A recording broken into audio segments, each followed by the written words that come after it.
శ్రీమాత్రే నమః శ్రీ గురుభ్యో నమః. తదుపరి మీనరాశి. మీనరాశి వారికి సంబంధించి 2025 మార్చి నెలలో అధికమైనటువంటి ప్రతికూల పరిస్థితులే కనిపిస్తూ ఉన్నాయి. మిశ్రమ ఫలితాలు అక్కడక్కడ ఉన్నాయి. ముఖ్యంగా మీరు ఏ పనిని కూడా మీరే బాధ్యతగా తీసుకొని ముందర నడవకూడదు. ఈ యొక్క మీనరాశి వాళ్ళు ఎట్టి పరిస్థితుల్లో మీ పైన మీ భుజస్కంధాల పైన వేసుకొని కార్యక్రమాన్ని తీసుకెళ్ళడం కానీ ఏదైనా చేయకండి. దానివల్ల మీకు పర్సనల్గా ఆరోగ్య సమస్యలు వస్తాయి. ముఖ్యంగా విద్యార్థి దశలో ఉన్నటువంటి వారు కూడా కెప్టెన్సీస్ చేయడము, ఏదైనా ఎక్స్కర్షన్కి వెళ్తే చేయడము, వీరికి ఇప్పుడున్న గ్రహస్థితి ప్రకారంగా ఏమాత్రం నెగ్లిజిబుల్గా ఉన్నా ఎవరికైనా ప్రమాదం అయితే వీరిని దాన్ని కారణంగా చూపుతారు. ఇంట్లో ఉన్నటువంటి గృహిణులు కూడా ఏదైనా సరే పెళ్ళికి కానీ ఏదైనా ఫంక్షన్కు కానీ మీరు వంట వండడం కానీ ఏదైనా సరే మీరే మొత్తం అంతా టేక్ కేర్ చేయడం కానీ ఇలాంటివి జరిగితే మాత్రం ఎట్టి పరిస్థితుల్లో అలాంటివి చేయకండి. ఎవరైనా ఒకరు చేస్తే మీరు సహాయకంగా ఉండండి, దాంట్లో ఎటువంటి తప్పు లేదు. లేదా అక్కడ జరిగే దానికి మీరే మళ్ళీ రెస్పాన్సిబుల్ తీసుకోవాల్సి ఉంటుంది. ఉద్యోగస్తుల విషయంలో ఉద్యోగంలో నుంచి తొలగించే పరిస్థితి దాకా కూడా వస్తుంది. ఉద్యోగస్తులని ఏదైనా ఒక విపరీతమైనటువంటి మాట దూషణ జరుగుతుంది. సాధారణంగా అండి, మనం తప్పు చేసినా చేయకున్నా మనల్ని ఎవరన్నా ఏదన్నా అన్నారనుకోండి, మనకి ఎలాంటి బాధ వస్తుంది? తిట్టేద్దాం వాళ్ళని, కొట్టేద్దాం వాళ్ళని అనేటువంటిది వస్తుంది. ఈ పరిస్థితుల్లో మీనరాశి వాళ్ళు, ఉద్యోగం చేసేవాళ్ళు, వ్యాపారం చేసేవాళ్ళు ఎలాంటి పరిస్థితుల్లో మిమ్మల్ని ఎవరు ఏమన్నా న్యూట్రల్గా ఉండండి. ఇంకా మీకు కాదంటే చెవులో ఇయర్స్ బడ్స్ పెట్టుకొని ఏదైనా మీ ఇష్టం వచ్చిన పాట వినండి. అస్సలు బయట ఏం జరుగుతుంది, మిమ్మల్ని ఏమన్నారో పట్టించుకోకండి. ఎప్పుడైతే న్యూట్రల్గా ఉంటారో ప్రమాదం మీ ముందు నుంచి మీ వెనక నుంచి వెళ్తుంది తప్ప మీకేం కాదు. ఎప్పుడైతే మీరు న్యూట్రల్గా ఉంటారో పెద్ద లారీ కింద మీరు పడినా వాడి సందులో నుంచి మీరు వెళ్ళిపోతారు తప్ప మీకు ఎటువంటి ప్రమాదం కాదు. ఎప్పుడైతే మీరు మాట్లాడతారో, ఎప్పుడైతే మీరు చేత్తో ఏదైనా చేస్తారో అది అవతల వారికి విపరీతంగా నెగిటివ్గా అర్థమవుతుంది. ముఖ్యంగా చూసుకున్నట్టయితే ఈ సినీ రాజకీయ రంగాల్లో ఉన్నటువంటి వారు కూడా మొన్న రీసెంట్గా ఏదో సినిమా ఫంక్షన్లో వారు ఒకటి మాట్లాడితే పాపం ఆ సినిమా మొత్తానికి ఎఫెక్ట్ ఇచ్చింది. మాట్లాడి చేసేటువంటి పనులు వీరికే కాకుండా వీరు బాధ్యత వహించిన ఆ పరిసరానికి మొత్తానికి వస్తుంది. కాబట్టి ఇవి చెప్పడానికి ఇలా వినడానికి సింక్ అవుతూ ఉన్నాయి, కానీ ఇవేం కాదు అనే వాళ్ళు కామెంట్ చేసే వాళ్ళు కూడా చాలామంది ఉన్నారు. ముఖ్యంగా మనం చూసుకున్నట్టయితే ఈ చేతి వృత్తులు, కుల వృత్తులు, రైతులు ఎవరైతే ఉన్నారో వీరు కూడా ఏదైనా మీకు శ్రమగా ఉంది, ఇబ్బందిగా ఉంది, అసలు ఈ నెలలో ఎక్కువ పని చేయొద్దు, లేదా ఈ మీరు చేసే పని ఇంకెవరికన్నా కాంట్రాక్ట్ ఇవ్వాలి, ఇంకెవరికైనా అప్పగించే అవకాశం ఉంది, అప్పగించేయండి. వాళ్ళ దగ్గర నుంచి మీకు డబ్బులు అనుకున్నంత రావు, ఏం పర్లేదు. మీరే చేస్తే అంతకు డబల్ మీకు నష్టమే తప్ప లాభం లేదు. కాబట్టి జాగ్రత్త వహించండి. ముఖ్యంగా ఈ రాశిలో ఉన్నటువంటి వాళ్ళు కోర్టు గొడవలు వ్యవహారాల్లో ఉన్నటువంటి వాళ్ళు ఆరోగ్యం బాగాలేదని చెప్పి వెళ్లకుండా ఉండండి. ఫైనల్ హియరింగ్ అయితే వెళ్ళండి, న్యూట్రల్గా ఉండండి. లేదండి మేము వెళ్తాము, నేను మాట్లాడతాను, చెప్పాలనుకుని చెప్తా అంటే మీరు ఏం చెప్పినా అవతల వాళ్ళకు నెగిటివ్గానే అర్థమవుతుంది. టైం అలా ఉంది, జాగ్రత్తగా ఉండండి. అలాగే ఎవరైతే విదేశాలకు వెళ్ళాలనుకుంటున్నారో వీరు కూడా కాస్త విదేశాలకు ప్రయాణం అవ్వకపోవడమే మంచిది. ఇవన్నీ కూడా గోచార రీత్యా చెప్పే విషయంలో మాత్రమే. పూర్తిగా మీ జాతకం విశ్లేషణతో మీకు కావాలి అనుకుంటే, అంటే దశ, అంతర్దశ, విదశల వారీగా మీ యొక్క జాతకం తెలుసుకోవాలి. నవాంశ ఏంటి, అష్టక వర్గ ఏమిటి, వీటి క్యాలిక్యులేషన్స్ ద్వారా ఎటువంటి రాజయోగాలు ఉన్నాయి, ఎలాంటి వివాహానికి సంబంధించి ఎలా ఉంటుంది, వృత్తికి సంబంధించి ఎలా ఉంటుంది అనే విషయం మీకు తెలుసుకోవాలి అనుకుంటే కింద ఉన్న నెంబర్కి మీ పేరు, మీ date of birth, time, place WhatsApp చేయండి. పూర్తిగా మీ జాతకం విశ్లేషణతో మీకు చెప్పడం జరుగుతుంది.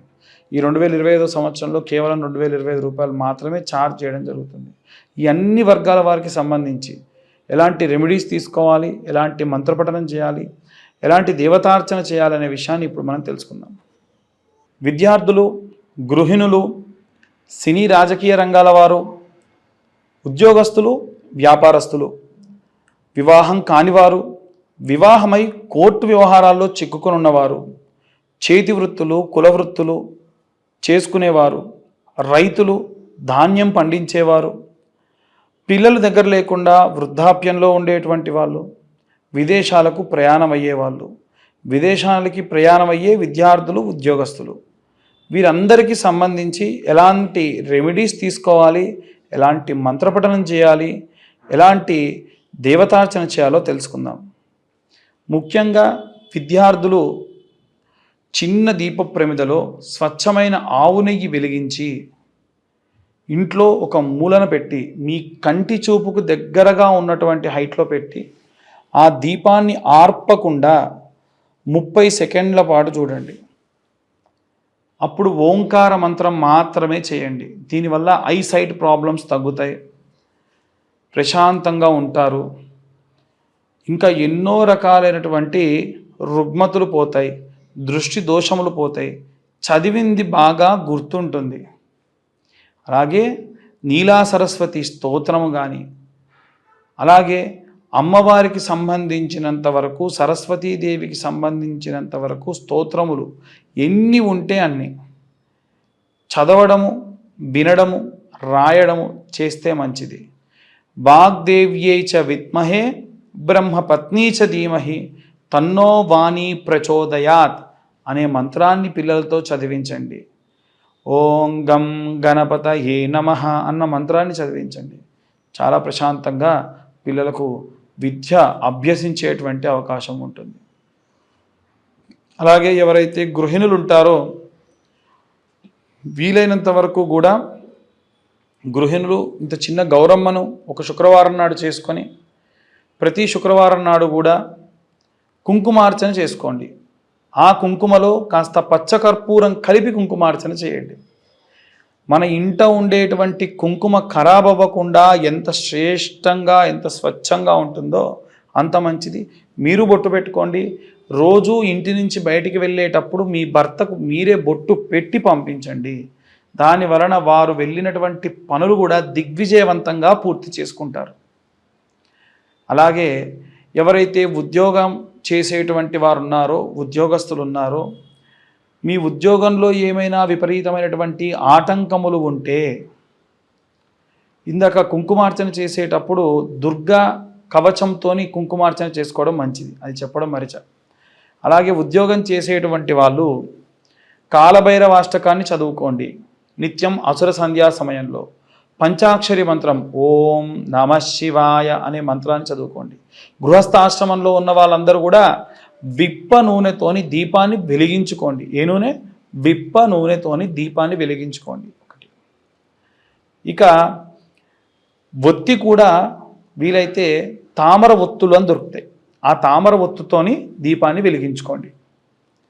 వ్యాపార స్థలంలో నిత్యం సాయంత్ర సమయంలో ధూపం వెలిగించండి. వీలైతే కుబేర మంత్రం చాంటింగ్ లాగా పెట్టండి వ్యాపారస్తులందరూ కూడా. ఆ కుబేర మంత్రం ఓం యక్షాయ కుబేరాయ వైశ్రవణాయ ధనధాన్యాధిపతయే ధనధాన్య సమృద్ధయే ఏహి ఏహి ఇలా ఉంటుంది మంత్రం. ఈ మంత్రాన్ని మీ వ్యాపార స్థలంలో రోజు సాయంత్రం పూట ప్లే చేయండి. పొద్దున పూట వెంకటేశ్వర స్వామికి సంబంధించినంత వరకు ఓం నమో నారాయణాయ ఓం నమో భగవతే వాసుదేవాయ అన్న మంత్రం చాలా చాలా శక్తినిస్తుంది. ఇక ఎవరైతే రైతులు, చేతి వృత్తులు, కుల వృత్తులు చేసుకునేటువంటి వారు ఉన్నారో వీరు రోజు దీపారాధన చేయండి. మీ ఇష్టం ఏ దీపంతో చేసినా పర్లేదు. మీరింటి నుంచి బయటికి వెళ్ళేటప్పుడు దీపారాధన చేయండి. వారానికి 2 సార్లు, మంగళవారం నాడు అలాగే ఆదివారం నాడు కొబ్బరికాయ దేవుడి దగ్గర కొట్టి నైవేద్యంగా తినండి. అలాగే ఎవరైతే వివాహం కాకుండా ఇబ్బంది పడుతూ ఉన్నారో ఈ మాసంలో వీలైతే అబ్బాయిలైతే కన్యాపాశుపతం, అబ్బాయిలైతే వరపాశుపతం అనేటువంటి రుద్రాభిషేకం, రుద్రహోమం చేయించుకోండి. విశేషంగా వివాహం జరుగుతుంది. మీకు దగ్గరలో ఉన్న అర్చకులతో చేయించుకోండి, మాతోనే చేయించుకోమని చెప్పను. మాతో చేయించుకోవాలంటే కింద ఉన్న నెంబర్కి కాంటాక్ట్ చేయొచ్చు. అలాగే ఎవరైతే ఈ యొక్క వివాహమై విడాకులకై ఇబ్బంది పడుతూ ఉన్నారో వారు దక్షిణామూర్తి స్తోత్రం చదువుకోవడం మంచిది. కోర్టు వ్యవహారాలు కేసుల్లో ఎందులో ఉన్నా దక్షిణామూర్తి స్తోత్రం చేయడం మంచిది. ఇంకా వీలైతే చండీ హోమం చేయించుకుంటే చాలా చాలా మంచిది. ఈ చండీ హోమము పూర్తిగా దేవాలయంలో చేయించుకుంటేనే అత్యధికమైనటువంటి ప్రతిఫలం లభిస్తుంది. అలాగే ఎవరైతే పిల్లల దగ్గర లేకుండా వృద్ధాప్యంలో ఉన్నటువంటి వారు ఉన్నారో వారికి వీలైనంత వరకు కూడా ఓం క్లీం కృష్ణాయ వాసుదేవాయ హరయే పరమాత్మనే ప్రణత క్లేశనాశాయ గోవిందాయ నమో నమః అన్న ఈ మంత్రాన్ని 11 సార్లు చదువుకోండి రోజు. చాలు, చాలా చాలా ప్రశాంతతనిస్తుంది. అలాగే విదేశాలకు ప్రయాణం అయ్యేటువంటి వారు ఆంజనేయ స్వామికి సింధూరార్చన చేయించండి. నిత్యము హనుమాన్ చాలీసా ఒకసారి చదువుకోండి. రామరక్షా స్తోత్రం మీకు రక్షణగా ఉంటుంది. ఇవి అందరికీ సంబంధించి గోచార రీత్యా చెప్పేటువంటి విషయములు. పూర్తిగా మీ జాతకం మీకు తెలియాలి అంటే మీ పేరు, మీ date of birth, time, place కింద ఉన్న నెంబర్కి వాట్సాప్ చేయండి. పూర్తిగా మీ జాతకం గురించి విశ్లేషణగా తెలుసుకోండి. మీ నక్షత్రం ఏంటి, మీ రాశి ఏంటి, మీ యొక్క ద్వాదశ ఇప్పుడు దశ ఏం నడుస్తుంది, అంతర్దశ ఏం నడుస్తుంది, అలాగే గోచారం ఎలా ఉంది, అష్టక వర్గం ఎలా ఉంది, నవాంశ ప్రకారంగా ఏం చేయొచ్చు, వృత్తి, వ్యాపారము, సంతానము, వివాహము ఎలా ఉండబోతున్నాయి, ఏమైనా ప్రాబ్లమ్స్ ఉన్నాయా, దానికి సంబంధించి ఏం రెమెడీస్ తీసుకోవాలి, ఇవన్నీ డీటెయిల్డ్గా 60 నుండి 70 పేజీల్లో మీకు జాతకం పంపించి మీతో డిస్కస్ చేయడం కూడా జరుగుతుంది. ఈ సంవత్సరంలో 2025వ సంవత్సరంలో కేవలం 2025 రూపాయలు మాత్రమే ఛార్జ్ చేయడం జరుగుతుంది. ఖచ్చితంగా ఇది రాయడానికి మాకు 3 నుంచి 4 గంటలు టైం పడుతుంది కాబట్టి మేము ఈ 2025 రూపాయలు ఛార్జ్ చేస్తున్నాము. అందరికీ కూడా మరొకసారి శుభాకాంక్షలు. వీలైనంత వరకు కూడా అందరూ కూడా జాగ్రత్తగా ఉండండి. ఈ మంత్రపఠనము, ఈ దేవతార్చన చేసుకొని అందరూ కూడా సంతోషంగా ఉండండి. సర్వే జన సుఖినో భవంతు. స్వస్తి.